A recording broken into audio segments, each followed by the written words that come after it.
Muy bien, pues hoy vamos a hablar del libro de Ruth. Hemos hablado de jueces, hemos hecho un resumen de cómo leer los libros históricos del Antiguo Testamento, que realmente es un tipo de literatura muy diferente a la historia que solemos leer hoy. El libro de Ruth obviamente es nombrado por su heroína, es una mujer viuda, joven, de Moab. Ella deja su tierra, su familia, para irse con su suegra a Belén en Yehuda, en Judá. Y al final del libro aprendemos que es la bisabuela o será la bisabuela o era la bisabuela del rey David. Así que en la Biblia hebrea es interesante notar que la posición de este libro, o rollo mejor dicho, que otra vez, debemos de acercarnos a la Biblia más como una biblioteca que un libro. Ton Biblia significa los libros o los rollos, ¿verdad? Entonces este libro, este rollo, en el Tanakh de los judíos, viene en la tercera categoría, que son los Ketubim. Es uno de los Megilot. Los Megilot son 5 rollos que se leen en diferentes días santos del calendario judío y tradicionalmente se leía Ruth en el tiempo de la fiesta de las semanas o Shavuot. Pero en la Septuaginta, que es de donde nosotros sacamos el orden de nuestra Biblia, viene entre los libros de Jueces y Samuel. Recordamos que Jueces y Samuel en la Biblia hebrea se consideran profetas en los libros proféticos. Entonces, por lo tanto, nosotros lo tenemos ahí entre estos dos libros. Y al parecer el redactor o el autor de Ruth quiso que fuese encontrado aquí. Y como abre el libro y como cierra el libro, claramente nos señala que viene después de jueces, porque el comienzo del libro dice, en esos días los jueces reinaban, ¿verdad? Y al final del libro encontramos la genealogía que nos deja con David y que nos está como que abriendo la escena para el libro de Samuel, que es precisamente cuando terminan los jueces y cuando vemos el comienzo del reino de la casa de David, que veremos Samuel más tarde hoy también. Pues vamos a hablar del autor de Ruth. Pues obviamente no sabemos quién es el autor o el redactor final, pero pensamos que probablemente, aunque los relatos son muy antiguos, y, o sea, sus fuentes son antiguos, la redacción se lleva a cabo durante el periodo del Segundo Templo, el periodo del Segundo Templo. O sea, no el primer templo de Salomón, sino el segundo que fue construido por algunos de aquellos que habían regresado de exilio en Babilonia. Porque había un problema muy grande en ese contexto, que era que algunos de los judíos, los hombres, se estaban casando con las mujeres extranjeras. Esto lo vemos como casi un crisis social, un crisis cultural, y vemos que Esdras, el escriba, va a ser una de las personas principales que va a rechazar y va a luchar muy fuertemente en contra de esta práctica, que él dice que es un gran pecado. Pero adentro de Ruth tenemos una voz diferente. Con Esdras es un gran pecado, es una contaminación que va a dañar profundamente a la pureza del pueblo de Israel, este pueblo tan pequeño, tan débil, pobre, que no tiene fuerza militar, que la mayoría no han regresado a Judá. Entonces así lo ve Esdras. Pero adentro del libro de Ruth vemos como un contraargumento, ¿verdad? Y esto me encanta de la Biblia. Tenemos conversaciones. ¿Dios podrá abandonar al templo? Algunos dicen que no, creo que no. Otros dicen, bueno, pues que sí, cuidado, que sí. Que estuvimos hablando de los profetas.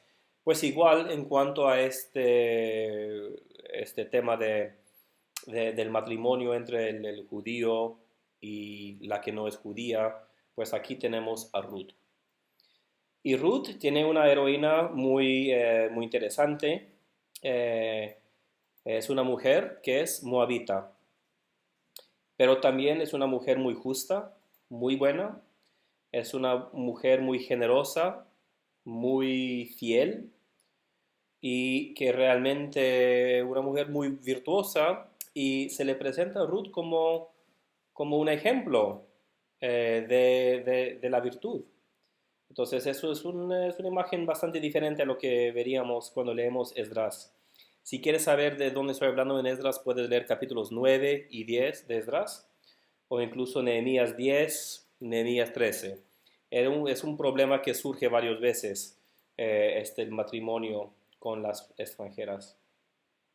Por supuesto, en los días de Ruth, en el contexto histórico del relato así, no existía la conversión al judaísmo. Después va a existir la conversión al judaísmo y el Señor mismo va a hablar de esto cuando dice, ustedes cruzan mares para hacer un converso y él se hace 2 veces más el hijo del infierno que antes. Nuestro Señor no tenía miedo de ofender a la gente que escuchaba sus enseñanzas. Pues de eso estaba hablando, de los conversos. Pero en el contexto de los jueces estamos hablando de una confederación no muy bien organizada, la religión y la vida litúrgica, todo está en flujo, ¿verdad?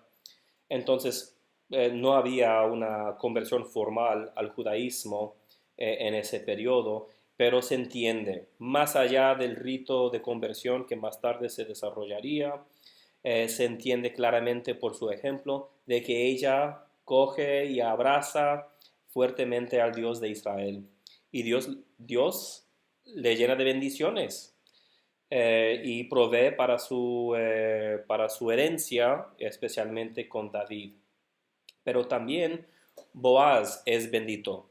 Boaz es un hombre de Dios, también tiene un carácter muy positivo, es un hombre muy virtuoso, es un hombre que sigue la Torah y Boaz es bendecido precisamente ¿por qué? Porque él se casa con esta mujer de Moab. Entonces podrías ver cómo esto da un pensamiento un poco diferente de lo que encontramos con nuestro querido amigo el escriba Esdras.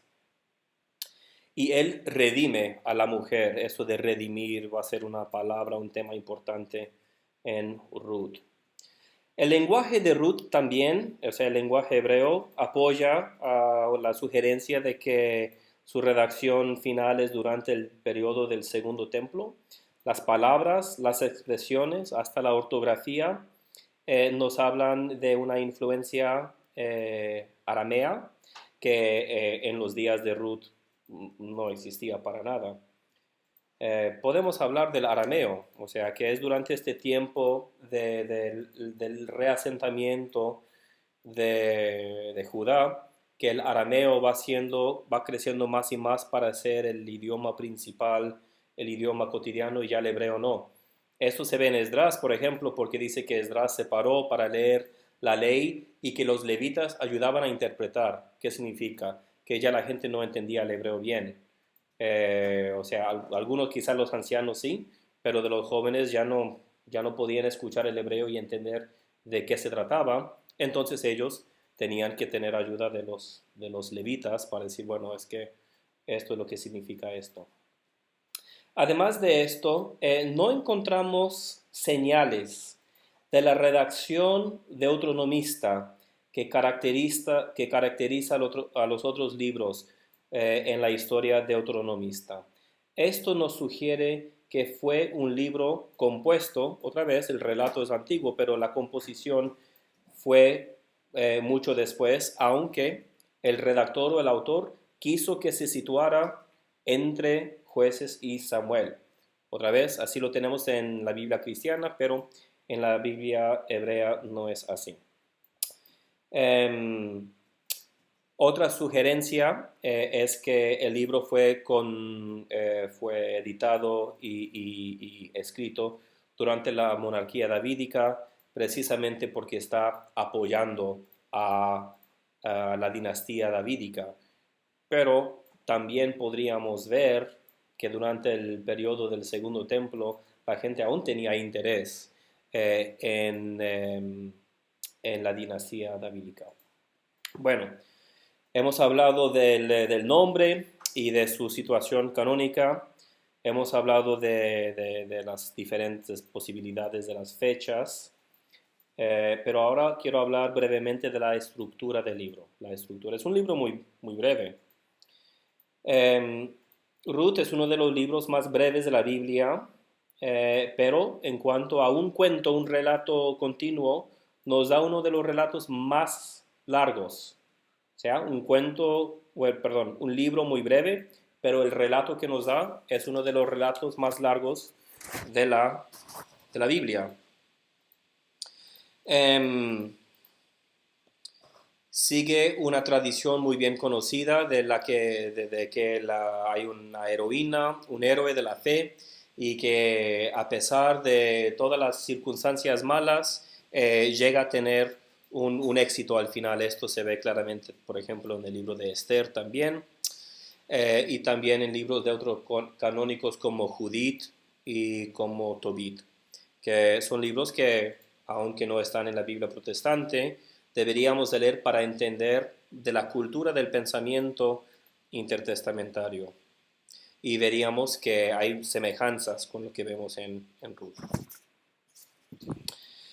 Hay dos grandes problemas adentro del libro de Ruth. Hay un problema nacional, que es la falta de comida, que es cuando comienza, y también hay una tragedia personal, que es la muerte de los hijos de Noemí, y o sea, incluso el esposo de Ruth.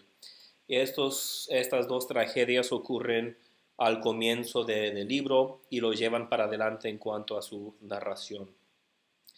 Eh, la primera tragedia se resuelve cuando ellos se van de Moab, y desde entonces vemos que el libro suele tener un ánimo positivo, un ánimo de esperanza, a pesar de circunstancias muy difíciles para la heroína del libro y su aliada, su ayuda, que es Noemí. Este libro es interesante porque no como el libro de Esther, no tiene un villano, no hay ningún malvado en todo el libro. Ciertamente hay dificultades por esas tragedias que he mencionado, pero no hay villanos. Los protagonistas son ejemplares en su manera de vivir. Esto nos da una diferencia de, por ejemplo, con Noé, que bueno, es un hombre muy fiel, pero también tiene su pecado, con David, con Salomón, bueno, con muchos personajes de la Biblia. Aquí no encontramos nada negativo en cuanto a la personalidad o al carácter ni de Ruth ni de Boaz, ni de Noemí, aunque Noemí se pone muy triste, pero eso no se entiende como un pecado. Bien. También vemos que el libro tiene una estructura simétrica. Comienza con la historia de la familia antes de regresar de Moab, y después hay un acto de redención, y después tenemos el fin del libro. Voy a tratar de subir un documento para que vean, porque describir con palabras la estructura del libro no ayuda mucho, pero sí el libro tiene una estructura de quiasmo, pero es muy detallada. Em, mm, Capítulo 1 abre con una alusión al periodo de los jueces, como había mencionado. Capítulo 4 termina con una alusión al periodo monárquico, con la genealogía de David. Capítulo 1 menciona un acto de Dios cuando termina el ayuno, que es versículo 6. Capítulo 4 menciona una segunda acción de Dios, que es cuando Él resuelve el problema o la tragedia familiar o familiar de Ruth y Boaz. Estas son las únicas acciones de Dios en el libro, que también nos recuerda un poco de Esther, aunque aquí sí se menciona la palabra, el nombre de Dios. Aunque es interesante notar que en Ruth ninguna de estas dos tragedias dice que viene de Dios. Esto también nos diferencia teológicamente un poco Ruth de libros como Samuel, que a veces dicen creo que segundo de Samuel, dice, Dios se enfadó con David y mandó a Satanás para tentarlo. Otra vez, en esos relatos más ancianos, si algo sucede es porque desea Dios que suceda. Pero en Ruth ya tenemos algo un poco más sutil en cuanto al entendimiento de la voluntad divina. ¿Qué podemos decir más de este libro? Primero que todo es un libro que se trata mucho de las mujeres. Se trata de las mujeres. Se trata mucho de la migración, que también lo hace un libro muy relevante para nuestros días, donde pues simplemente uno tiene que ver las noticias para ver relatos, a veces relatos trágicos, de la migración de mujeres, de viudas, mujeres jóvenes, como era Ruth, eh, y esto porque hubo alguna tragedia, quizá tragedia nacional, tragedia personal, y también tenemos migración, tenemos la pregunta de cambiar de una cultura a otra cultura. Entonces, con todo esto tenemos diferentes aspectos del libro de Ruth que lo hace bastante, yo creo que bastante relevante para hoy. En cuanto al quiasmo, también vemos que hay un paralelismo en capítulos 2 y 3. He hablado de paralelismo entre 1 y 4, pero 2 y 3 también. El capítulo 2 nos da el relato de un día en uno de los campos de Boaz. Capítulo 3 nos habla de una noche en uno de los campos de Boaz.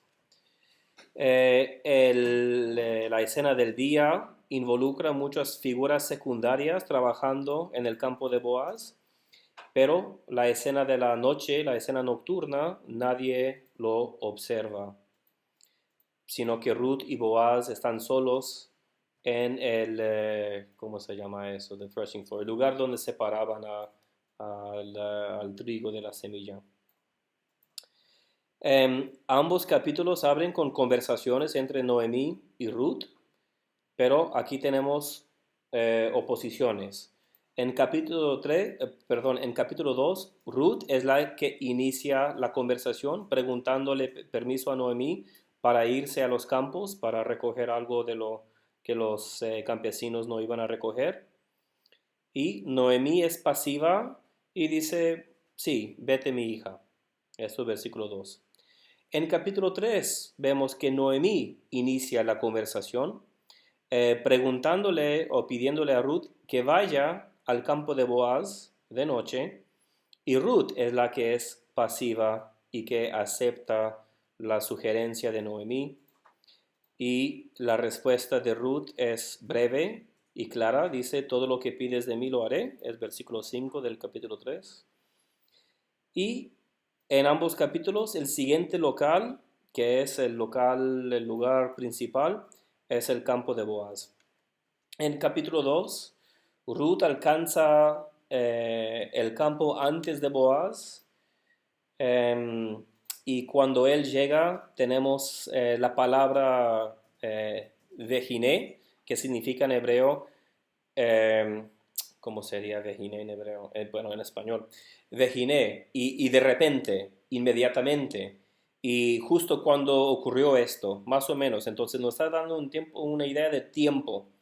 Esto aparece en griego también en el Evangelio de Marcos, que siempre está diciendo y de inmediato y de repente y justo después de esto tal, tal y tal. Es interesante, no sé si significa algo teológico esto. Pero bueno, Vejiné, y en capítulo 3 Boaz llega antes de Ruth y su apariencia también se marca con esta misma palabra, Vejiné. Esto viene en el capítulo 2, versículo 4 y capítulo 3, versículo 8. Ni sé en castellano si usan la misma expresión o no, pero en hebreo es igual. En 2:5, Boaz le pregunta a Ruth sobre su identidad. En 3:9, le pregunta a Ruth, ¿tú quién eres? La respuesta de Ruth alude a una diferencia entre el funcionamiento, el rol de los caracteres en estos dos capítulos. En capítulo 3, Ruth instruye a Boaz lo que él debe de hacer, pero en capítulo 2, ella es pasiva y queda asombrada por la generosidad de Boaz y su generosidad para con ella. Pero en ambos capítulos vemos que Boaz es cuidadoso para proteger el honor de Ruth. Esto también es un tema muy importante. Recordamos que en las culturas semíticas no se trata mucho, o sea, la preocupación cultural central no era es que es bueno o es malo, o es inocente o es culpable. Eran importantes, ¿verdad? Y se menciona, se habla de esto. Pero la pregunta es, ¿esta persona tiene honor o tiene vergüenza? Y Boaz se cuida mucho para cuidar el honor o la honra de esta mujer, aunque no es israelita, no es de Yahuda, ella es de Moab, es extranjera. Voy a apagar eso. Bueno, en ambos casos se cuida mucho por cuidar la reputación de esta mujer joven. En capítulo 2 dice que ella se quedará, o sea, recogiendo cosas con las mujeres jóvenes, no con los hombres. Y también que los hombres ni deben bueno, quejarse de ella, ni regañarla, ni nada así. En capítulo 3, él se asegura de que nadie la va a ver con él. Y en 2, versículo 18, Ruth trae a Noemí lo que había quedado después de que ella hubiese comido, nos señala que ella tiene un buen carácter. Y en 3:17 ella trae, ¿cómo se llama? Cebada. Ella trae cebada a Noemí como Boaz la había instruido, que también es un señal del buen carácter de Boaz.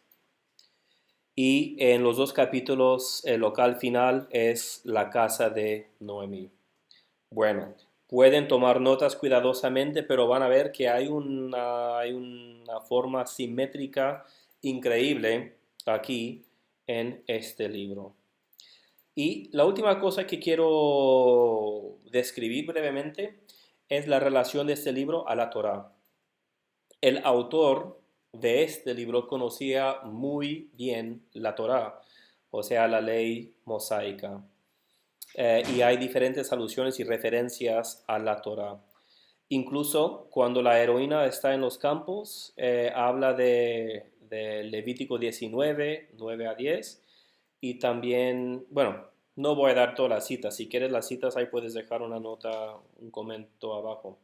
Pero el caso es que hay referencias a por lo mínimo 4 diferentes leyes específicas de la Torá. Es otra evidencia de que la redacción de Ruth es posterior, porque sería, pues yo creo que la mayoría dirían que en los días de los jueces un conocimiento tan detallado de la ley mosaica para unos campesinos sería no muy probable.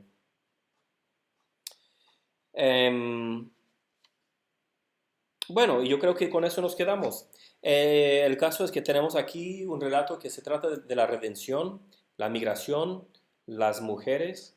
Nos habla de tragedia personal, de una tragedia nacional y, y nos da la respuesta de que para gente que sigue la Torah y que vive según la Torah, y cuando hay solidaridad entre las familias y entre los pueblos, que Dios trae su bendición. Y precisamente la bendición que viene al final del libro es que nacerá David, el rey de Israel, y Ruth y Boaz son sus bisabuelos.